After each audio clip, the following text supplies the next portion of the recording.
바울의 내려놓음이라는 제목으로 우리 하나님 말씀 함께 나누도록 하겠습니다. 격이라는 말이 있습니다. 우리가 품격할 때 그 격인데요.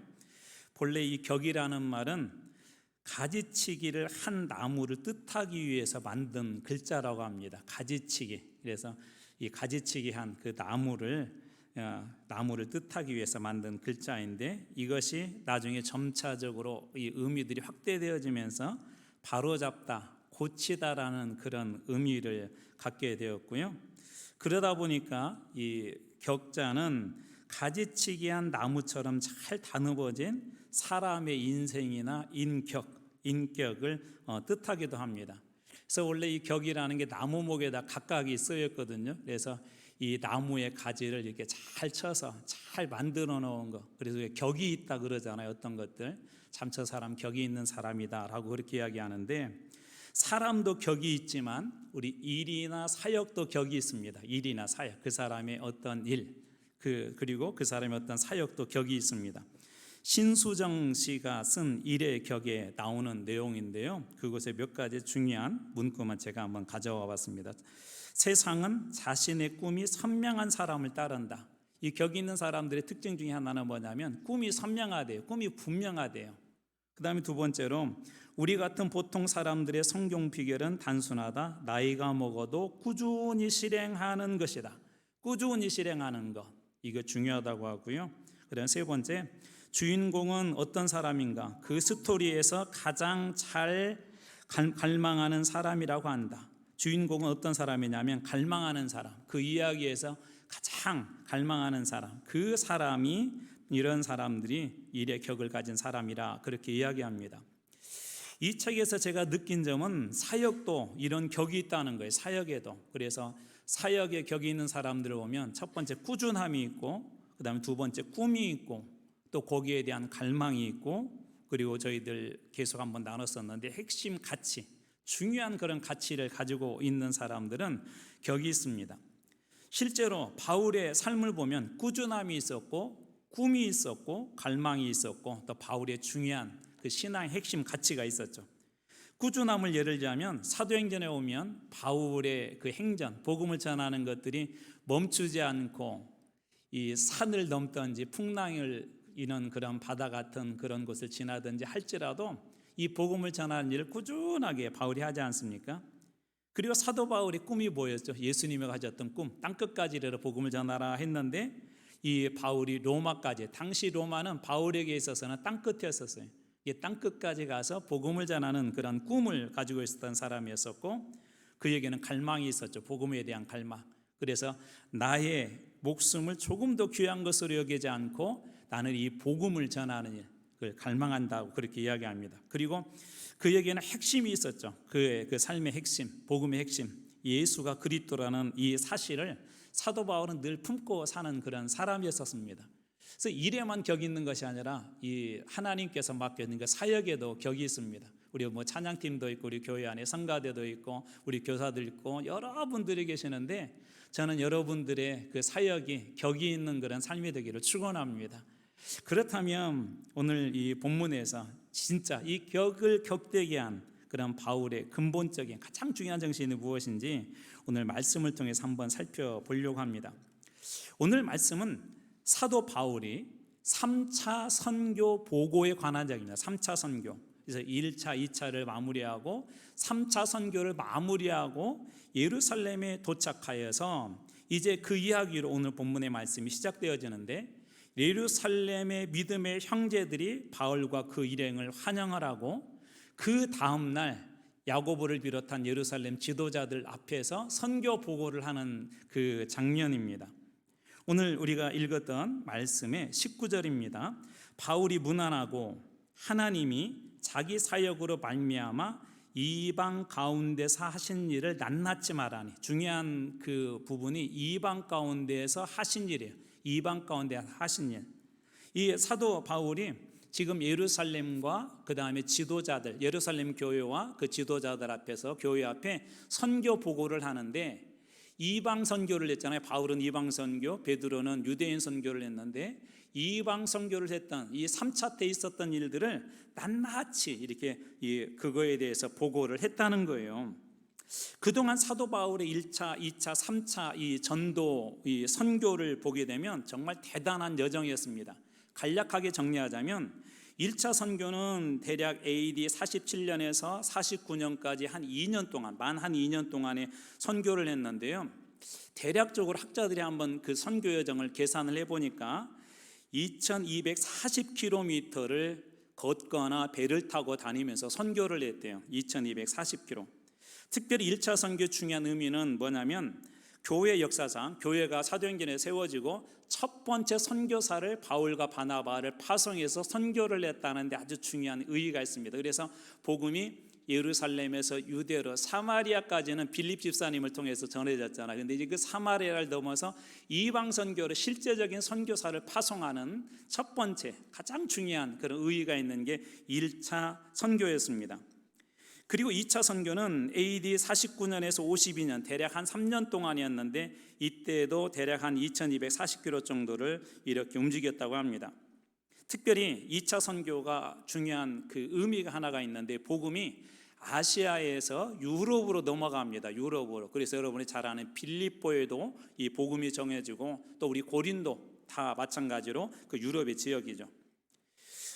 그리고 3차 선교는 대략 AD 53년에서 57년까지는 대략 한 3년 정도, 5년 정도 기간 동안에 이 3차 선교를 하는데, 그러니까 오늘 본문에 앞서서 3차 선교가 한 5년 정도 이루어졌는데 학자들이 이렇게 계산을 해보니까 4,500에서 5,600km 정도를 걸어서 혹은 배를 타고 선교를 했대요. 엄청난 거리죠.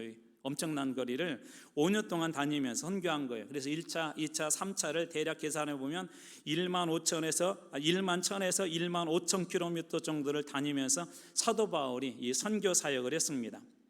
바울은 3차 선교를 마치고 그동안의 여정에 대해서 이제 낱낱이 아마 이 예루살렘 교회 보고를 했을 것 같습니다.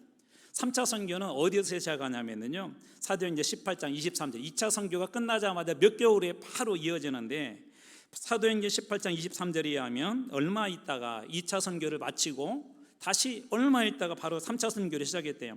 갈라디아 지역을 이야기하고 부르기아 땅을 차례로 다니며 모든 제자들을 굳게 하니라. 2차 때 선교했던 1차 때 선교했던 소아시아 지역에 있던 그런 교회를 다니면서 굳세게 교회를 세웠대요. 그리고 나서 중요한 지역이 어떤 곳이었냐면 에베소에 도착해서 회당에서 한 3개월 정도를 가르쳤고, 우리 두란노 서원이라고 들어보셨잖아요. 그 서원에서 한 2년 정도를 이 말씀을 전합니다. 그러면서 에베소 그 주변에 많은 이 교회들이 이렇게 세워지기도 하고 도전을 받기도 했죠. 그런데 에베소에서 한 사건이 일어났잖아요. 데메데리오라고 하는 사람이 우상을 만드는데 예수를 믿으면서 사람들이 우상을 버리기 시작하니까 장사가 안 돼서 그 사람이 소동을 일으켜서 어쩔 수 없이 에베소를 떠나게 됩니다. 그래서 이후에 마케도냐, 유럽의 지역인데 마케도냐, 빌립보 등 2차 선교 지역을 방문해서 점검하고 격려를 하고 돌아오는 길에 우리가 잘 아는 유두고 사건, 드로아에서 유두고가 창문에 떨어진 그 사건도 이 3차 사건이 있었습니다.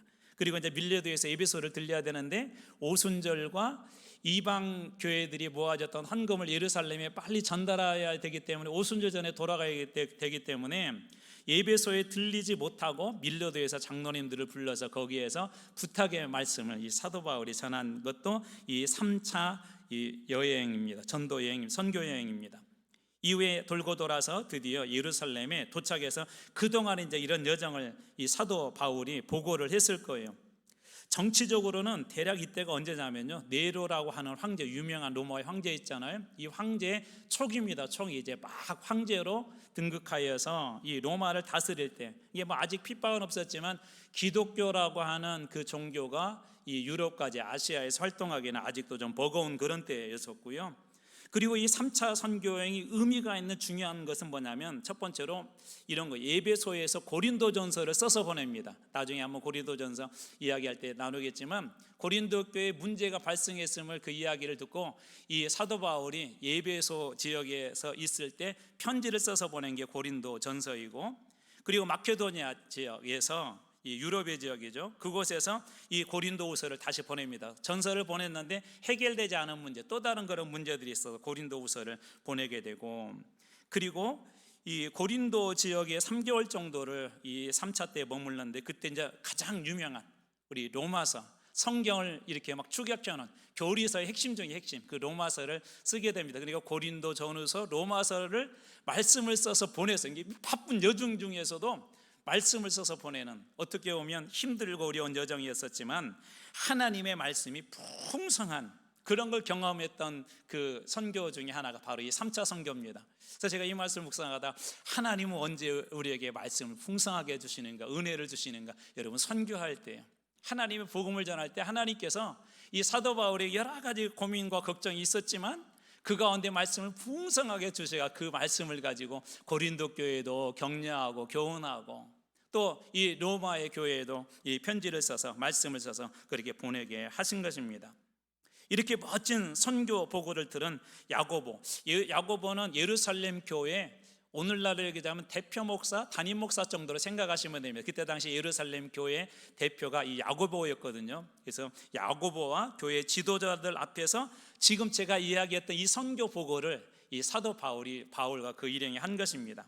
그러자 이들의 반응이 어떻습니까? 오늘 읽었던 말씀의 20절 앞부분입니다. 그들이 듣고, 예루살렘 교회와 지도자들이 듣고 어떻게 했다고 되어 있죠? 말씀이 하나님께 영광을 돌렸다라고 그렇게 되어 있습니다. 우리는 이 선교를 하게 되면, 어떤 위대한 일들이 일어나게 되면 그 선교사님들을 정말 참 훌륭하다고 그렇게 칭찬하잖아요. 사실 그렇게 또 나와야 되잖아요. 정말 수고하고 애쓰니까. 근데 이 말씀에는 바울 선생님, 바울 사도 정말 선교 수고하셨는데 그 이야기가 나오지 않고 하나님께 영광 돌렸다라고 그렇게 말씀이 되어져 있습니다. 여기에서 하나님께서 우리에게 주신 은혜들이 있어요. 우리는 주님의 일에 충성하면 되고 영광은 누가 받는 거예요? 하나님이 받으신 거예요. 그것이 설령 나를 통하여서 훌륭하게 이루어지고, 나를 통하여서 선교가 잘 되어지고, 나를 통해서 교회가 하나님께서 주신 놀라운 부흥을 경험했다 할지라도 이 모든 영광은 누구에게 돌리는 거예요? 하나님께 돌리는 것입니다. 하나님께서 힘 주시고 하나님께서 은혜 주셔서 하셨기 때문에 하나님께 돌리는 거예요. 근데 그 영광을 내가 가르치는 순간, 어느 순간 교회는 타락하게 되어 있습니다. 사역은 타락하게 되어 있습니다. 그래서 늘 우리가 주의해야 될 것이, 혹시나 열심히 사역하고 나 때문에 막 부서도 부흥하고, 막 교회도 부흥하고, 전도팀도 잘 되고, 막 찬양팀도 막 부흥하고, 설령 그렇다 할지라도 가장 중요한 건 그것이, 그 모든 영광은 하나님께서 먼저 받으셔야 합니다. 이 예루살렘 교회가 그걸 한 거예요. 근데 바울이 그거에 대해서 서운하다고 바울도 안 그러잖아요. 바울도 안 거예요. 이 모든 영광은 하나님께. 우리 찬송 중에, 복음성가 중에 그런 찬송이죠. 모든 영광을 누구에게요? 하나님께. 하나님께 이렇게 바울과 그 선교사들이, 그리고 예루살렘 교회가 그렇게 돌린 것입니다. 여기에서 하나 잠깐 한번 고민해 보고 싶은 것이 있습니다. 왜 바울과 그 일행은 예루살렘 교회에 선교 보고를 해야 하고, 선교 보고를 듣는 것이 왜 유익할까를 한번 우리는 잠시 생각을 해봐야 됩니다. 왜 선교를 보고를 해야 되느냐? 왜 선교 보고를 듣는 것이 우리들에게 유익하냐? 첫 번째 이유는 교회가 기도와 후원을 하기 때문에 그렇습니다. 우리 선교사님들에게도 종종 이 선교 보고를 이렇게 받거든요. 교회 오시거나 그러면 그 선교 현장에 있었던 그런 이야기들 듣습니다. 선교는 선교사님 한 분이 하는 것이 아니라, 전쟁에서 전방에서 싸우는 군인도 필요하지만 후방에서 필요한 물자를 공급해주는 그런 보급부대가 필요한 것처럼, 선교사님들은 전방에 가 있지만 우리 뒤에서 기도하고 또 물질적으로 후원하는 그 일들이 어떻게 투명하게 쓰였는지를 보는 동시에, 또 그 선교사님들의 그 사역을 생생하게 우리가 증언을 들음으로 앞으로 무엇을 위해서 기도하고 어떤 부분을 우리가 뒤에서 후원해야 될지를, 다시 말해서 협력하여 하나님의 이 선교를 이루기 위해서 이 선교 보고를 듣는 것이 아주 중요하고, 또 그런 것들 때문에도 선교사님들도 교회의 선교 보고를 잘 해야 합니다. 선교를 통해서 하나님의 생생한 역사를 귀로 듣기도 하고, 그렇게 함으로써 적극적으로 이 교회로 하여금 선교에 동참할 수 있게 하고, 또 그것이 하나님의 말씀에 순종하는 일이기 때문에 예수님의 지상명령, 가장 큰 명령이 뭐라고 그랬죠? 땅끝까지 이르러서 하나님 복음 전하는 거 아닙니까? 땅끝까지 이르러서 세례를 베풀고 제자를 삼는 거, 그것 아닙니까? 그것을 한 단어로 줄여라고 하면 선교 아닙니까? 그래서 이 선교 보고를 통하여서 하나님의 그 지상명령이 어떻게 이루어지고 있는지를 생생하게 듣고 보고받고 함께 나누고 또 필요한 부분들은 채워주고 기도해 줘야 하기 때문에 선교 보고를 해야 하고 또 보고를 듣는 것들이 아주 유익합니다. 보고를 듣고 나면은요, 어떤 마음들이 생겨자면, 야, 선교사님 수고하신다, 그런 마음도 있지만 또 하나 어떤 게 있냐면, 야, 정말 우리가 협력해야 되겠구나. 왜냐하면 특별히 선교 현장은요, 저도 가 있어 보니까 영적 전쟁터예요. 정말 기도가 필요합니다. 정말 영적으로 민감해져요. 선교사님들에게 주신 축복은 그거 같아요. 진짜 민감해집니다. 그런데 제가 초창기에 선교사로 갔을 때 가장 이게 마음속에 막 팍팍 와닿았던 게 뭔지 아세요? 무엇이 가장 고마운 줄 아세요? 한국 교회에서 우리 연로하신 권사님들이 새벽마다 기도한 그게 느껴져요. 정말 선교 현장은요 상당히 민감합니다. 그런데 어느 날부터 이게 저를 파송한 교회를 방문하는데 좀 마음이 우울해졌어요. 여러분들도 지금 거의 앉는 자리에 앉으시죠? 연로하신 권사님들이 기도가 어느 날부터 끊어진 거예요. 왜 끊어졌냐? 돌아가셨어요. 하나님 부르셔가지고. 그러면 또 더 많은 분들이 뒤에서 이렇게 막 기도도 해주시고 그렇게 해서 선교 현장을 좀 후원해 주셔야 되는데, 처음에 파송할 때는 한국 교회들이 잘해요. 근데 시간이 지나고 나면 그 다음부터는 이 기도 후원조차도 이렇게 많이 끊어버립니다. 그래서 종종 이 보고를 통하여서 다시 우리도 저 선교사님 위해서 우리가 무엇보다도 기도 후원해야지, 물질 후원해야지, 또 부족한 거 후원해야지 하면서 후방에서 잘 돕기 위해서, 그래서 이것을 통해 협력하여서 선을 이루기 위해서 이 보고를 받는 일, 또 보고를 듣는 일이 중요합니다. 더 좋은 것이 있어요. 이것보다 더 좋은 거 뭘까요? 가서 보는 거예요. 현장에 가서 그 선교 현장을 눈으로 보는 겁니다. 그리고 경험을 하는 거예요.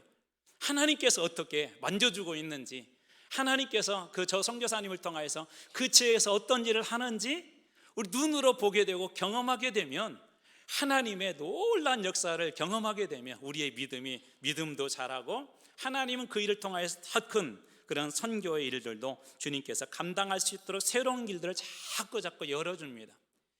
지난 3년 동안 저희 교회도 코로나라는 그런 상황 때문에 움직이지 못했잖아요. 가장 좋기는 내년 돌아온 겨울부터라도 교회가 좀 그런 선교 현장도 좀 방문하고 가서 좀 기도도 하고, 또 우리 선교사님들 무엇이 필요한지도 또 이렇게 가서 좀 살펴보기도 하고, 또 현장에서 하나님께서 어떻게 역사하시는지 이런 것들도 좀 살펴볼 수 있는 그런 기회가 있으면 좋겠다는 생각이 듭니다. 그래서 좋은 것은 보고받는 것도 중요하고 듣는 것도 중요하고 편지도 중요하지만 더 좋은 건 뭐냐면 가서 보고 그 자리에서 함께 기도해주고 협력해주는 거예요. 이 그런 의미에서 이 사도 바울의 선교 보고도 중요한 의미가 있다고 그렇게 생각되어집니다. 자, 이렇게 선교 보고가 끝났는데 분위기가 뭔가 조금 조심스러웠어요. 아까 어디에서 끝났죠? 하나님께 영광을 돌렸다. 그리고 나면 그 다음부터 좀 뭔가 축제 분위기로 흘러가야 되는데 좀 이상한 분위기 한 가지가 있었는데요. 먼저 교회는 바울에게 한 가지 사실을 이렇게 기억나게 해줘요. 사도행전 21장 20절 뒷부분입니다. 자, 바울더러 이르되 형제여, 그대도 보는 바와 바에 유대인 중에 믿는 자 수만 명이 있으니 다 율법의 열성을 가진 자라. 이런 얘기죠. 바울 사도, 당신도 알다시피 유대인들 중에 믿는 사람들이 있는데 그 숫자가 수만 명이라는 거 엄청 많다는 거예요. 이 유대인들 중에 예수가 그리스도라고 믿는 사람들이 아주 많았다는 것입니다. 그런데 이 유대인과 관련되어서 바울에 관하여서 좋지 않는 소문이 바울의 귀에 거기에서 들려옵니다. 그 소문은 어떤 소문일까요? 21절입니다. 네가라는 것은 지금 예루살렘 교회 지도자 중에 누가 얘기하는 거예요. 바울에게. 네가는 바울입니다. 바울이 이방에 있는 모든 유대인들을 가르치되 모세를 배반한다는 건, 유대인들은요 모세 오경을 정말 중요하게 여기거든요. 근데 이 율법을 배반하고 무시하고 아들들에게 할례를 행하지 않고, 할례는 하나님의 자녀된 백성의 중요한 표시인데 그것을 하지 않고, 그리고 또 관습, 유대인들이 지키는 전통적인 율법에 근거한 그런 관습들이 있는데 이런 것들을 지키지 않는다 하는 그런 이야기를 예루살렘 교회에서 들었다고 이 바울에 대해서 야 바울 이런 얘기를 들었는데 뭐 정말이야? 좀 의심스러운 그런 눈초리를 보냈던 것 같아요. 지도자들은 교회와 그리고 바울이 걱정되었던 것 같습니다. 그래서 22절에 보면 그러면 어찌할꼬 그들이, 여기서 그들은 유대인들을 이야기하는데 유대인들, 예수를 믿는 유대인들이 필연 그대가 온 것을 들을 것인데, 무슨 얘기죠? 바울이 왔다는 이야기를 듣고 또 바울에 대한 그런 좋지 않은 소문 때문에 바울을 찾아와서 무엇인가 액션을 취할 거라는 그런 상상을 하는 것이죠. 그래서 어떤 사람은 소문에 대한 진상 파악과 사도 바울이 정말 율법을 무시했다면 출교해야 됩니다, 그렇게 강하게 이야기하는 사람도 있었을 것이고, 또 게다가 예수를 믿지 않는 유대인들에게는 바울을 죽이려고 하는 위험한 상황이 발생할 수 있다는 것을 이 22절에 함축적으로 이렇게 이야기한 것입니다. 실제적으로 뒤에 가서 보면 사도 바울을 유대인들이 죽이려고 하는 그런 계획을 세우게 됩니다. 유대인들이 죽이려고 하는. 그래서 교회와 지도자들은 거짓 소문이 가지고 올 교회와 바울에 미칠 악영향에 대해서 걱정한 거예요. 바울도 어려움을 당할 수도 있고 이 일 때문에 교회에도 문제가 생길 수가 있어요. 모세 율법, 할례, 그리고 그것에 기반을 둔 유대인의 관습은 쉽게 얘기하면 유대인 자체, 유대인의 정체성입니다. 이 율법을 무시한다는 것은 하나님을 무시하는 것이기도 하지만 동시에 유대인들을, 이스라엘 백성들을 무시하는 것하고 똑같아요. 그러니까 왜 우리를 무시해? 라고 그렇게 여겨지는 순간 어떤 일들이 일어날 수 있게 되냐면 유대인 교회와 이방인 교회가 갈라설 수 있는 분란이 일어날 수도 있고, 이것 때문에 교회 안에 심각한 논란거리가 되어서 싸움이 일어날 수도 있고, 그래서 교회가 사분을 이렇게 분열될 수 있는 그런 위기에 처할 수 있다는 것입니다. 그리고 바울의 선교 사역에도 앞으로 큰 지장을 받겠죠. 그동안에는 교회들이 연합하여서 바울 선교를 지지해주고 바울이 가는 곳마다 이방 교회들은 바울을 영접하고 예루살렘 교회도 필요한 것들을 이 뒤에서 후원을 했는데 이 바울의 선교 사역도 큰 그런 지장을 가져올 수밖에 없는 그런 상황에 놓인 것입니다. 거짓 소문은 사람들로 하여금 편견이 생겨나게 하고 교회 사역을 방해합니다. 그래서 오늘날에도 우리가 조심해야 될 게, 이 세상에서도 우리 정치권에도 거짓 소문들, 그런 프레임으로 만들어서 이 그렇지 않은데 악하게 바꿔버리는 것들이 종종 있는 것처럼 우리 교회 안에도 이런 거짓 소문과 그런 것들이 교회에 들어와서 사람들의 눈을 바꿔놓기도 하고 교회 성도들의 마음을 갈라놓기도 하고 그걸 통해서 교회가 해야 될 본질적인 그런 사역들이 방해받기도 합니다. 불행하게도 이런 거짓 소문들은 이 교회 안에도 존재하고 있고, 특별히 목회자에 관한 소문은 아주 재미있어요. 목회자들에 관한 그런 소문들은 조금 이렇게 좀 잘못했다 그런 것들은 정말 재미있게 들려옵니다. 어느 집사님이 운전을 하고 가다가 서울의 유명한 호텔 앞을 이렇게 지나가게 되셨어요. 그 앞을 지나갔는데 목사님하고 그 교회 젊은 집사님하고 문에서 딱 걸어 나오는 거예요. 그런데 그 순간 그 눈에 이 두 분이 딱 보이는데 머릿속에 무슨 생각이 이렇게 들었겠습니까? 여러분 같으면 어떤 생각을 여러분 하셨겠어요? 목사님께서 젊은 여집사님과 바람이 나타고 아마 생각할 사람도 있고 또 어떤 사람은 좋게 생각할 그런 사람도 있겠죠. 근데 이분이 권사님이셨는데 돌아와 가지고는 다른 분한테 내가 오늘 이런 걸 봤는데 목사님 위해서 기도해야 될 것 같아 하면서 그런 얘기를 이렇게 했대요. 그렇게 누구한테도 말하지 마. 그런데 며칠 이렇게 지나서 교회 안에 사람들이 막 쑥덕거리기 시작하고 목사님을 바라보는 눈이 이상해졌답니다. 이게 목사님을 마치 이상한 사람처럼 이렇게 보기 시작했다는 거예요. 그런데 문제는 시간이 지나면 지날수록 목사님과 아무개 집사님의 그 관계가 이상한 관계로 기정사실화 되어가고 있었습니다. 그리고 급기야 목사님에게도 이 소식이 들려지기 싫어합니다. 싫어. 그래서 어떤 사람은 목사님을 찾아가서 따졌어요. 그리고 심지어 그 여집사님의 남편에게까지도 이 이야기가 들려졌어요. 그래서 성도들 중에는 당장 목사직을 내려놓고 사표를 써라고 협박하는 그런 사람도 있었습니다. 그리고 목사님에게 당신 같은 사람이 무슨 목사야라고 이렇게 안 좋은 말을 막 던지기도 했습니다. 소문이라고 하는 것은 사실관계를 살펴보지도 않고 사실처럼 둔갑시키는 힘이 있습니다. 실은 이 사건의 전말은 이렇습니다. 그날 구역신방이 있었어요.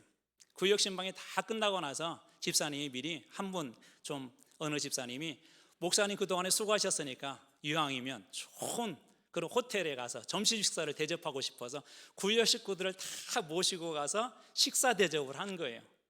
그리고 이제 식사 대접이 다 끝나고 나오는데 하필이면 목사님하고 여집사님하고 나오는 게 동시에 나왔는데 그 0.01초도 안 되는 그 사이를 하필이면 지나가다 그 광경을 목격하게 되었고, 거기에 대한 어떤 그 상황도 들어보지도 않고 그것이 소문이 되고 기정사실화되어서 한동안 교회가 어려웠던 그런 교회가 있었습니다. 다행히 그 모든 증인들이 있었고 사실이 있었기 때문에 나중에 오해가 풀렸지만 그 후유증은 1, 2년, 3년 계속해서 교회를 어렵게 했습니다.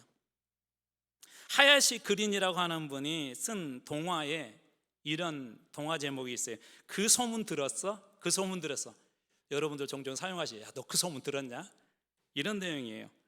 왕이 되고 싶은 금사자가 있었는데요, 은사자가 훨씬 더 좀 어떻게 보면 인격적이에요. 그래서 백성들에게 좀 인기가 많았어요. 근데 이 금사자가 자기는 왕이 되고 싶으니까 뭔가 인정을 받아야 되잖아요. 그런데 어느 날부터 이상한 소문이 동물 왕국에 퍼지기 시작했습니다. 동물들은 다른 동물들에게 이렇게 이야기합니다. 그 소문 들었어? 그 소문 들었어? 아, 글쎄 그 착해 보였던 은색 사자 말이야, 실은 엄청난 폭군이라지. 올빼미 아줌마의 집을 부수고 작은 새를 손으로 꽉 움켜주었대. 얼마나 나쁜 놈이야 라고 그런 소문이 돌기 시작했습니다. 사실 이 모든 것은 금색 사자의 새빨간 거짓말인데, 더 놀라운 사실이 뭔지 아세요? 이 동물들은 그게 사실인지 아닌지 확인해 보지도 않고 또 다른 동물에게 계속 옮겼습니다. 그리고 어느 순간 착한 은사자는 동물들 세계에서 폭군이 되어 있었고 악한 동물이 되어 버렸다는 거예요. 비슷한 우리나라의 소설이 하나가 단편 소설이 있는데요, 윤흥길이라고 한 분이 쓴 그 소설 그 집 몇 가지 단편 소설이 들어있는데, 장마라고 하는 그 소설집 속에 몰매라고 하는 그런 단편 소설이 있습니다. 여기에 산호다방이라는 곳이 등장하는데요, 이 다방이 처음에는 좀 막 눅눅하고 축축하고 느낌이 그랬어요. 근데 여기 어느 날 주방장 한 사람이 오면서 막 분위기도 달라지고 음악도 달라지고 모든 게 달라졌어요. 그런데 도대체 이 사람이 누군지 얼굴을 본 사람도 없고 목소리만 들었는데 얼굴도 보여주지도 않고, 또 이렇게 좀 허름한 곳에 저렇게 좋은 주방장이 왜 왔나 하면서 사람들이 생각하기를 저 사람 도망자다, 저 사람 범죄자다, 그렇게 이야기하기 시작했습니다. 그리고 어느 날부터 이 사람은 도망자가 되고 범죄자가 되었습니다. 이 소설은 조금 좀 이해하기가 좀 어렵다고 그래요. 그리고 나서 극단적인 이 주방장은 그런 선택을 하죠. 거기에 대한 이유는 사실 나와 있지 않은데, 여기에서 주는 이야기 핵심 중에 하나는 뭐냐면, 소문은 자꾸 악한 쪽으로 사람들은 몰아간다고 그것을 어느 순간에 기정사실화 한다는 것입니다. 이처럼 소문은 보이지 않는 살인 흉기가 되기도 하는데요, 오늘 본문에 어떻게 보면 사도 바울에게도 이 사역의 치명적인 상처가 될 수 있는 그런 소문이 들려온 것 아닙니까? 잘 아시는 것처럼 사도 바울은 율법을 무시하거나 율법을 거부한 사람이 아니에요. 율법의 효용성에 대해서 찬성하는 사람입니다. 로마서를 읽어보시면 아시겠지만 사도 바울은 율법을 정말 중요시 여겨요. 근데 그것이 거기에 멈추지 않고 복음으로 더 멋있게 해석해내고 확대시켜 나가죠. 근데 이런 거짓 소문들 때문에 이 사도 바울의 사역에 위험이 있을 수 있기 때문에 이 예루살렘 교회가 아까 그런 제안을 한 거예요. 그러면서 구체적으로 이런 제안을 하게 됩니다. 24절 말씀입니다. 그들을 데리고 함께 결례를 행하고, 여기 서원한 사람이 4사람이 있었대요. 그래서 이 사람들을 데리고 가서 정결의식을 행하고 그들을 위하여 비용을 내어 머리를 깎게 하라. 그러면 모든 사람이, 유대인들을 포함하여서 모든 사람이 그대에 대해 들은 것, 율법을 무시하고 할례를 하지 말라고 하고 유대인의 관습을 무시한다고 하는 그 소식, 들은 것에 대해서 사실이 아니고 바울도 율법을 지켜 행하는 줄로 사람들이 알 것이다. 쉽게 얘기하면 무슨 얘기죠? 오해가 풀릴 것이다 라고 그렇게 이야기를 합니다. 바울의 소문과 다르게 유대인의 관습과 율법을 잘 지킨다는 것을 사람들에게 눈으로 증명해 주고 싶었던 것이죠. 여기서 결례라고 하는 것이 있고 비용을 내고 머리를 깎는다고 하는 그 대목이 나오는데, 이것은 구약의 민수기 6장에 근거한 말씀입니다. 서원한 민수기 6장에 보면 서원을 한 사람, 하나님 앞에 서원을 하기로 한 사람 일정 기간 동안 정결의식을 행해야 되는데, 그것이 끝나고 되면 상징적인 의미로 머리를 깎아요. 이것이 율법이고 유대인의 관습이었습니다. 바울에게 있어서 정결의식에 참여하고 의식과 관련된 비용을 충당할 것을 제안한 것은 이렇게 함으로써 어떤 의미가 있는 거죠? 유대인들에게 그 소문이 가짜였다는 것을 보여주고, 또 그것을 통하여서 바울이 율법과 유대인의 관습을 중요하게 생각하는, 정말 이 바울도 유대인이구나라는 그런 것들을 얻고 싶어서 예루살렘 교회가 제안한 것입니다. 그러면서 이전에 있었던 한 가지 일을 또 상기시켜 주는데요, 25절에 보면 주를 믿는 이방인에게는 우리가 우상의 제물과 피와 목매어 죽인 것과 음행을 피할 것으로 결의하고 편지하였느니라. 이게 무슨 내용이냐면요, 사도행전 15장에 나와 있는 내용인데, 1차 선교가 끝나고 나서 문제가 발생했어요. 이방인들도 막 성령 받고 이방인들에게도 막 세례를 줘야 될 그런 상황이 발생한 거예요. 그러자 유대인들은 뭐라고 했냐면, 그들도 예수를 믿기로 작정했다면 우리 유대인들처럼 할례도 받아야 되고 유대인들의 율법도 지켜야 되고 관습도 지켜야 된다 하는 사람들이 있었고, 아니다, 그럴 필요 없이 그냥 세례만 받으면 된다, 막 이렇게 논란이 있자, 그 논란의 중심에 누가 서 있었냐면 이제 바울의 그 선교 때문에 이런 일이 있었던 거 아니에요. 그래서 바울이 이방 교회에서 어떤 일을 이렇게 보고를 하면서 영향을 미칩니다, 이 결정이. 그래서 그 결정된 내용이 방금 읽어드렸던 이 25절 말씀이에요. 그러니까 이 결정에 결정적으로 영향력을 미친 게 누구냐면 바울이었고, 이제 이런 의미죠. 그러니까 바울, 그때 네가 이렇게 얘기를 해줘서 우리는 너의 의견을 존중해서 이만큼 우리가 양보했잖아, 우리가 들어줬잖아. 그러니까 이런 의미가 숨어있는, 이번에는 내가 좀 양보하면 어떻겠니? 내가 양보해서, 그래 네가 그렇게 생각하는 거 알겠어. 그렇지만 그래도 네가 유대인들의 관습, 율법, 할례, 이것을 중요시 여긴다는 것을 좀 보여줬으면 좋겠어고 양보해줬으면 좋겠어라고 하는 그런 의미에서 예전에 15장에 결의했던, 예루살렘 공의에서 결의했던 그 내용을 다시 이야기한 것입니다. 바울은 어떻게 하냐면 이것에 대해서 그들의 의견을 존중을 하고 그 제안을 받아들이는데요, 오늘 말씀의 26절입니다. 이것은 같이 한번, 길지만 한번 읽어보겠습니다. 같이 읽습니다. 시작.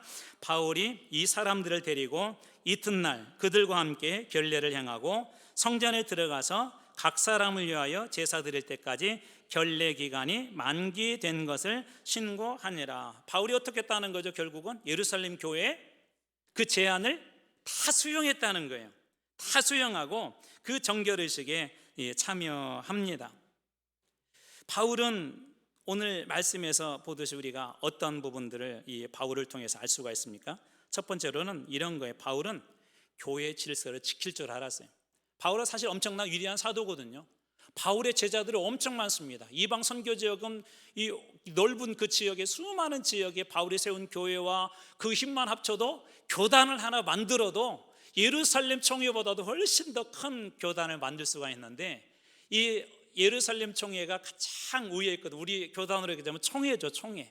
그 총회의 결정을 이 사도 바울은 존중하고 그대로 다 수용합니다. 그런 의미에서 볼 때 바울은 교회 질서를 지킬 줄 아는 사람이었어요. 제가 바울이라면 저는 그랬을 것 같아요. 아니라고 막 변명했을 것 같아요. 봐봐, 이때도 나는 아니야, 이렇게 했어 하고 자꾸 변명했을 것 같은데, 바울은 그렇지 않고 그래, 당신들 말대로 순종하겠습니다 라고 그 교회의 질서에 순종을 하죠. 무엇보다도 복음을 전하는 일에 이 작은 일이 걸림돌이 될 수가 있어요. 만약에 바울이 이것을 거부하게 되면 어떤 일이 일어날 수 있다고? 이방 교회와 유대 교회가 혼란이 가중되어지게 되고 이 교회들이 서로 나뉠 가능성이 아주 많습니다. 그래서 이방 교회는 이방 교회대로 가버리고 유대인 교회는 유대인 교회로, 그래서 연합과 일치를 이 사도 바울이 중요하게 여겼던 것입니다. 그래서 자기의 자존심도 소문에 대한 사람들의 수군거림도 그냥 받은 거예요. 여러분들은 그렇지 않은데 여러분들에 대해서 누군가 수군거리는 소리를 듣게 되면 기분이 좋으세요? 안 좋으세요? 여러분들은 예수님 닮아서 기분이 변화가 없어요? 아마 대부분 자기 자신의 거짓 소문을 듣게 되면 화도 나기도 하고 누가 그랬어? 하고 그 사람을 찾아보기도 싶고 그거에 대해서 반문하고도 싶고 막 그거에 대해서 설명하려고 그러잖아요. 근데 바울은 그렇지 않았어요. 그러니까 자존심, 소문을 다 내려놓고 복음을 전하는 일, 사도 바울에게는 가장 중요한 근본적인 이 사명이 방해받지 않도록 그 모든 것들을 이 바울이 내려놓았다는 것입니다. 이렇게 순종하는 모습을 보임으로 우리 오늘 요즘 주일마다 예수의 길에 대해서 나누고 있는데 정말 예수의 길을 간 사람이 바로 이 사도 바울이었습니다. 또한 바울 선교의 중요한 원칙이 하나가 있어서 유대인에게는 유대인의 방법으로, 이방인에게는 이방인의 방법으로, 그래서 유대인들 역시 마음이 상하지 않도록 그 유대인들을 위해서 천번만번 이 바울이 양보한 것이죠. 그렇게 해서 이방 교회와 유대인 교회가 일치되게 하고 복음과 선교를 위해서 사도 바울이 그렇게 한 것입니다. 다시 말해서 이렇게 결정하고 사도 바울이 내려놓고 순종한 것은 교회 연합을 위해서, 그리고 유대의 관습을 존중하면서도 전도의 기회가 막히지 않도록, 복음이 막히지 않도록 영원 구령의 열정이 바울의 그 결단과 결심 속에도 들어 있습니다. 다시 말해서 영혼 살리는 일, 이 복음을 위해서 사도 바울이 많이 내려놓는 거예요. 여러분 아시겠지만 사도 바울은 사실은 자존심이 상당히 강한 사람입니다. 자기 주관이 뚜렷한 사람이에요. 그런데 사도 바울을 유일하게 꺾는 한 가지가 있어서 복음을 위해서는 사도 바울이 꺾입니다. 그것이 설령 자기의 자존심이 되고 목숨이라 할지라도 복음을 위해서는 사도 바울이 내려놓습니다. 왜 그렇죠? 바울의 인생에 가장 중요한 것은 예수가 그리스도시요 하나님의 복음이었기 때문에 그런 것입니다. 우리 바울을 통해서 배울 수 있는 교훈이 그렇다면 여러분 무엇이에요? 우리가 복음을 위하는, 사람을 살리는 일, 주님의 영광을 위해서 하는 그런 일에는 이 바울처럼 내려놓는 믿음의 자세들이 우리들에게 필요하다는 거예요. 그러기 위해서 오늘 본문에 말씀해 주는 몇 가지 교훈들을 짧게 한번 정리해 보도록 하겠습니다. 첫 번째로 선교는 교회의 핵심 가치 중에 하나예요. 그래서 선교를 위해서 보고하고 보고받는 것과 방문하는 것들이 꼭 필요합니다. 우리는 주의 일을 하고 우리는 주님께서 맡겨준 그 일을 하게 되면 그 나머지는 주님이 책임져 주실 줄로 믿습니다. 제가 선교사로 있으면서 경험한 게 그거였어요.